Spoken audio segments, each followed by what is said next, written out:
Monsieur Modeste Bocadier, président du CDS.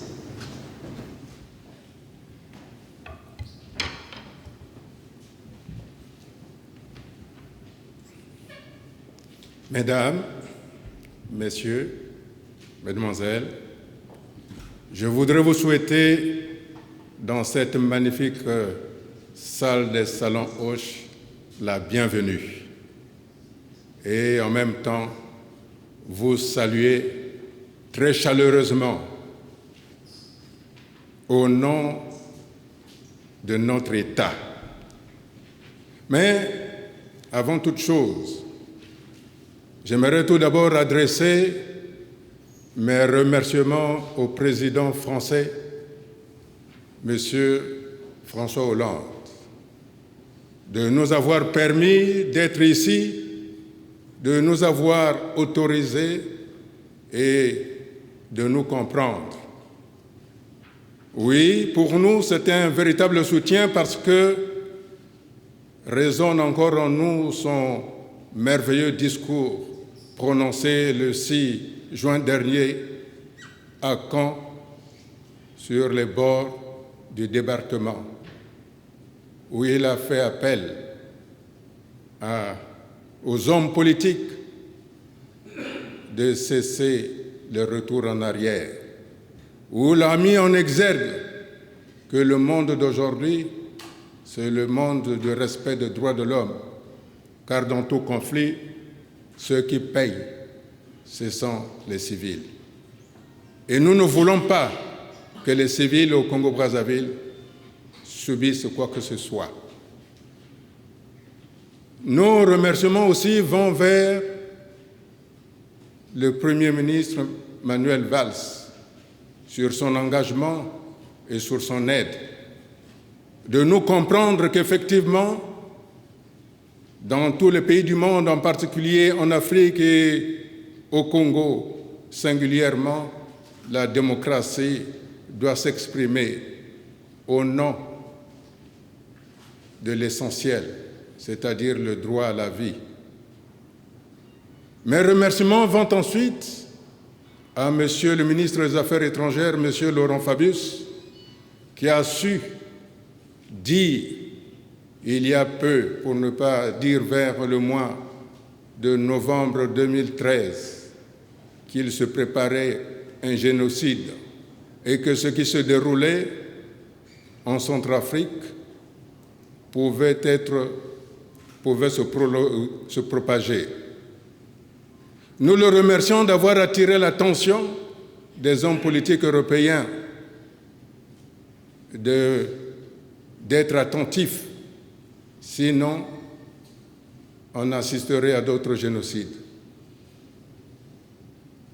Je remercie également le président Barack Obama, le président des États-Unis d'Amérique, qui, lors de son premier voyage en Afrique, a dit « L'Afrique n'a pas besoin d'hommes forts, l'Afrique a besoin d'institutions fortes. » Oui, nous remercions ces grands démocrates. Et je remercie aussi le président Poutine d'être venu à Paris balayer ce qui pouvait être comme un léger différend pour regarder de l'avant pour que ce qui s'est passé lors du débarquement ne soit plus. Oui, je remercie également les présidents africains qui nous ont témoigné leur compréhension. Et je voudrais saluer Monsieur le vice-ambassadeur de l'Angola qui nous a fait l'honneur d'être présent parce qu'il s'agit de voir ce que nous pouvons faire avec le peuple Congo. Mesdames et messieurs, je n'oserais pas dire, je n'oserais pas citer tous ceux à qui nous devons des remerciements. Mais comme nous avons été élevés au lait de la francophonie, mes vœux, mes félicitations et mes remerciements que je donne à la France, je les adresse aussi à tous les pays, à tous les États, amis, partenaires. Mesdames et messieurs, vous avez entendu les raisons de fond qui fondent notre démarche. Non, ne croyez pas que c'est au lever que nous nous sommes dit qu'il nous faut un État du Sud-Congo. Non. Mais pour qu'on se fixe bien les idées, il y a eu 750 000 personnes qui manquent à l'appel. Il y a eu 353 jeunes gens à la fleur de l'âge qui n'avaient même pas 13 ans, ont été sélectionnés, mis en rang, enfermés vivants dans des conteneurs et jetés dans le fleuve Congo. Il y a 353 personnes, jeunes gens, qui ne savaient pas ce que c'est que la politique, ont été triés parce qu'ils étaient du Sud Congo. On les a mis dans des trous, on a versé de l'essence, on a brûlé. Il y a eu Kimaza, Banzangongo, où il y a 350 familles qui sont enterrées là-bas parce qu'ils appartenaient au sud du Congo. Oui, mesdames et messieurs, quand je suis allé à Kimaza, au Bas-Congo, quand je suis revenu au Congo-Brazzaville, je suis passé à la télévision du frère du président de la République, M. Denis Sassou Nguesso. Et j'ai dit ceci, ce qui est advenu entre 1997 et 2000 ne doit plus advenir au Congo. Si jamais cela pouvait se refaire, il serait mieux que chacun se retrouve chez soi. Oui, quand j'ai fait les vœux à la presse en 2010, dans les quartiers fidèles au président Sassou, j'ai dit ceci, il fallait qu'on mette en place un gouvernement de la République, un gouvernement d'union nationale, c'est-à-dire un gouvernement du Nord et du Sud, pour que chacun s'y retrouve. Si on ne mettait pas en place un gouvernement d'union nationale, pour que, alors il était beaucoup plus serein pour chacun que le président de la République reste au nord et nous restons au sud. D'ailleurs, le président Sassou m'a pris au mot. La preuve, il reçoit tous les chefs d'État en visite officielle, tous les chefs de gouvernement en visite officielle dans son PCA d'Oyo qu'il a maintenant institué comme capitale de la République du Congo. Je comprends qu'il puisse inviter des chefs d'État, mais quand les chefs d'État viennent en visite officielle, c'est dans la capitale qu'ils doivent être reçus. Or, lui, il les reçoit au nord, à Oyo, et il tient les conseils de ministres dans cette localité. Ce qui veut dire qu'il a déjà créé son État, mais il n'a pas eu le courage de le formaliser. Alors, mesdames et messieurs, vous avez vu les raisons. Nous l'avons dit, Monsieur Sassou, vous ne voulez pas formaliser votre État, nous formalisons le nôtre. Et nous l'avons fait de manière diplomatique parce que il ne faudrait pas que l'on dise, comme en 1977, les gens du Sud ont tué Marien Ngouabi. C'est pour cela que nous avons pris, comme le général de Gaulle, pour faire face à l'inacceptable, pour faire face à la barbarie, pour faire face au général Pétain, embarqué dans une embarcation de fortune avec son épouse. Ils se sont retrouvés à Londres, chez Churchill. Et il a dit ceci, vous accueillez ici la France. Et c'est cet acte, cette volonté qui a fait que la France reste la France. C'est cet acte souverain qui a fait que la France reste libre.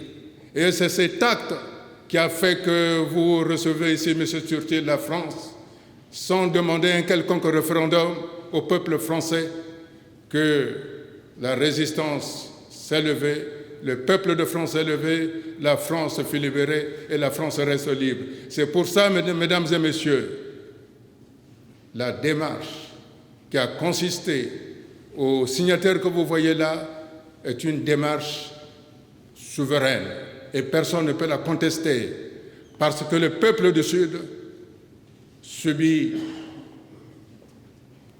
de l'inacceptable. Oui, ce n'est pas un caprice. Beaucoup de gens ici savent.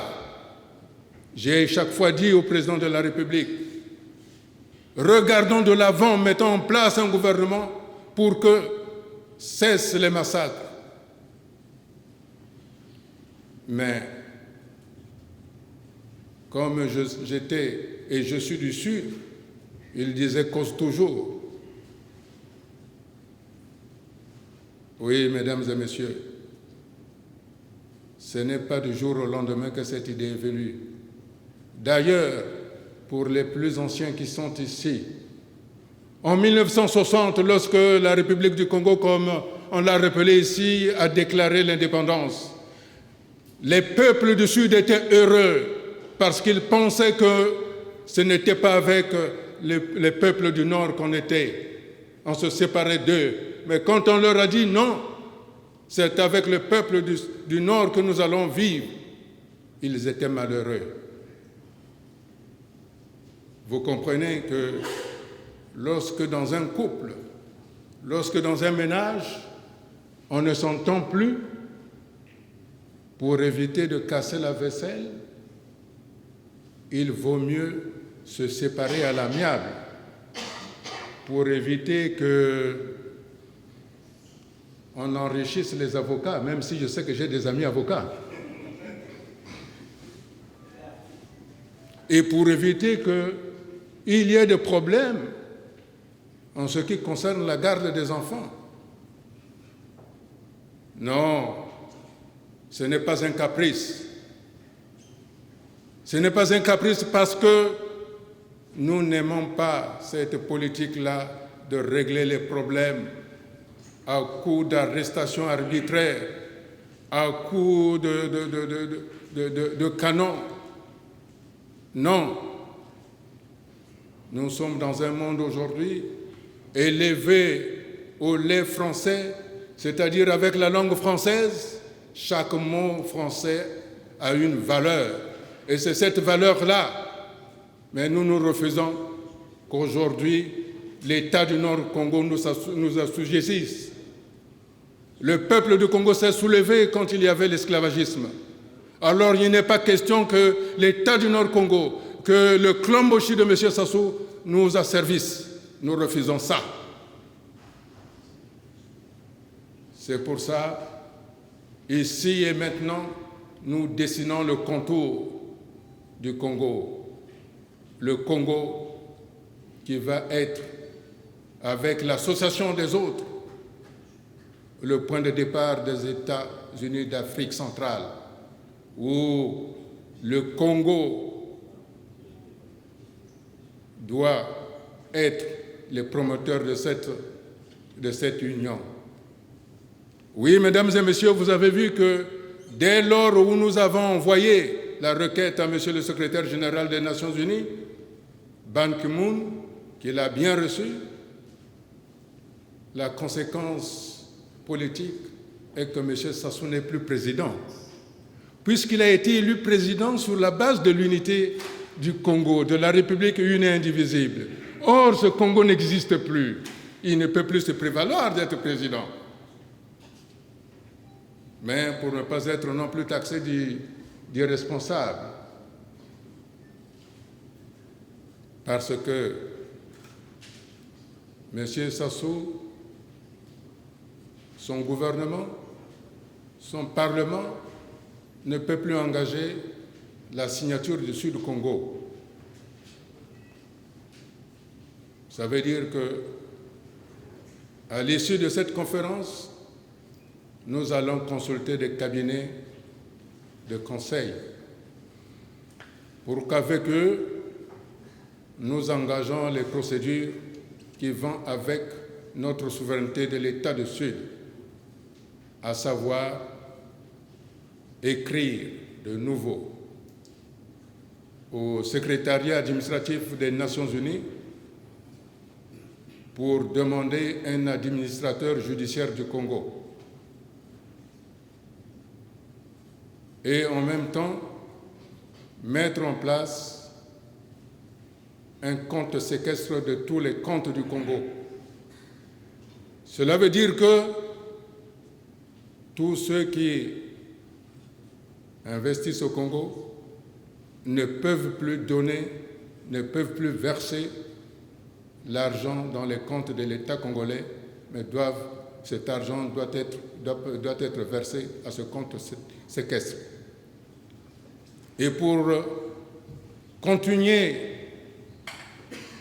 l'existence de l'administration, c'est ce compte séquestre qui va régler toutes les questions administratives et en même temps permettre à tous les investisseurs de continuer de travailler. Et nous disons clairement ceci. Dès lors où les Nations Unies ont reçu de manière officielle la requête de déclaration de l'État du Sud-Congo, c'est un état de fait. Nous avons averti de manière officielle les autorités congolaises. Monsieur Denis Sassou Nguesso a reçu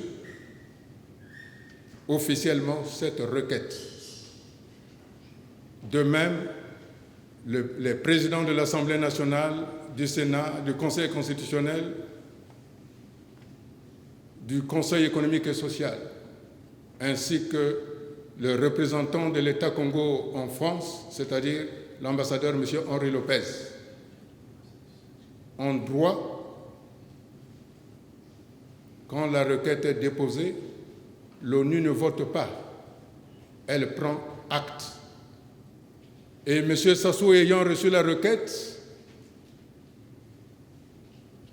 sans répondre, puisqu'en français on dit qui ne dit mot consent, il a donc consenti à l'existence de l'État du Sud-Congo. Il nous reste donc, mesdames et messieurs, à vous tracer l'existence officielle de l'État du Sud-Congo. La première décision que nous allons donc prendre, c'est d'engager un cabinet conseil, de faire toutes les formalités administratives au niveau des Nations Unies et par la suite mettre en place un compte séquestre et un gouvernement d'union nationale, tout au moins un gouvernement provisoire de la République du Sud-Congo, comme le général de Gaulle l'avait fait à Londres. Et ce gouvernement provisoire siégera ici à Paris, comme pendant la Grande Guerre, pendant la dernière guerre, Paris, pour que la France reste libre, avait transféré sa capitale à Brazzaville. Nous, pendant la période de mise en place de cet État, nous allons mettre nos institutions provisoires ici en France, à Paris. Et comme nous avons un local qui avait été acheté par le premier président du Congo ici du Sud, nous chargerons le cabinet conseil d'engager les procédures pour qu'on récupère le local du 37 bis rue Paul Valéry dans le 16e arrondissement qui sera notre siège. Et je dis ceci, ça va être dans le calme. Pour ce qui est des gens qui peuvent se poser des questions, comment fait-on lorsqu'on est marié avec une Centrafricaine? ou comme moi, marié avec une Française. Donc la question entre les mariages des ressortissants du Sud et les mariages des ressortissants du Nord ne pose aucun problème. Pour ceux qui veulent, ils vont adopter la double nationalité. Pour ceux qui ne veulent pas, ils vont demander une carte de séjour. En tout cas, nous ne chassons personne. Et comprenez bien que nous ne sommes pas là pour créer un quelconque incident. Oui, je souhaite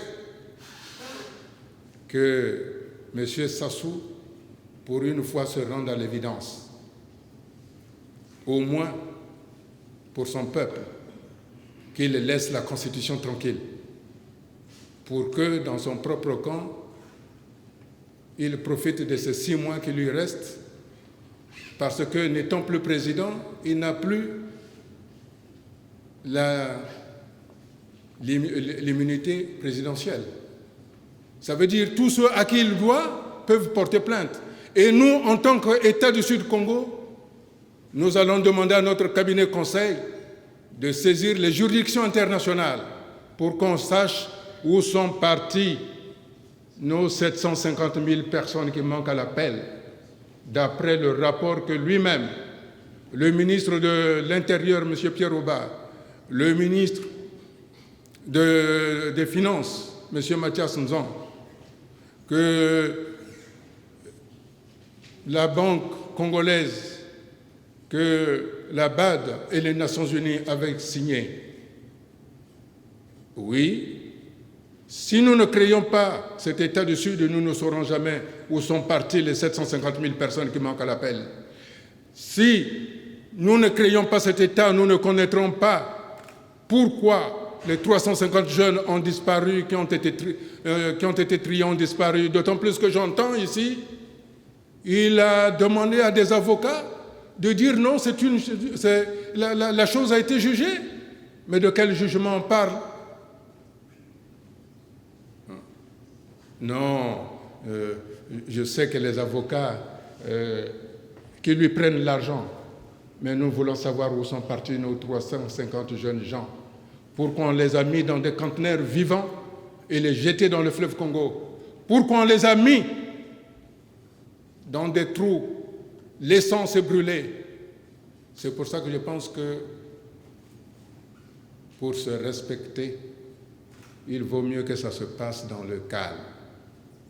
Parce que comprenez-vous que je ne suis pas pour qu'on verse le sang, qu'il soit du Congolais du Nord ou du Congolais du Sud. Je n'ai jamais été pour toute violence. Quand les propres parents du président Sassou ont voulu l'assassiner, j'ai dit non. Je ne veux pas que ce qui est arrivé au Rwanda arrive de nouveau au Congo pour qu'on dise les gens du Nord et les gens du Sud ont assassiné le président Sassou Nguesso. Ça va être l'hécatombe. J'ai dit à Mme Antoinette Sassou, votre mari risque d'être assassiné. Avertissez-le. Si on l'assassine, vous devenez complice et vous aurez affaire à moi. Parce que je ne voulais pas. Alors vous comprenez qu'on commet un forfait et ils le mettent sur les autres. Et je crois que le respect veut qu'aujourd'hui, le président Sassou, président du Nord Congo, se rende à l'évidence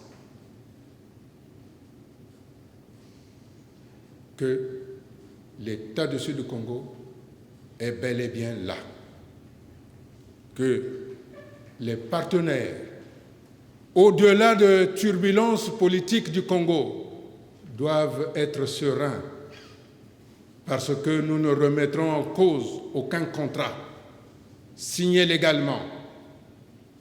Par contre, les contrats signés après le 30 avril 2014, seront remises en cause. Et pour continuer, que le Congo continue d'exister, je le précise bien, et j'appelle nos partenaires de comprendre que l'existence d'un compte séquestre ne sera pas gérée par nous, mais sera gérée par un cabinet. Et les cabinets savent comment retrouver tout. Alors il y vaut mieux que nous nous entendions. Parce qu'en vérité, ce qui peut poser problème entre le Nord Congo et le Sud Congo, c'est la garde des enfants. C'est ça le véritable problème de fond. Mais, mesdames et messieurs, comme je le disais tantôt, nous n'allons pas enrichir les cabinets, les avocats, parce que les enfants sont au Sud Congo. Je vous remercie.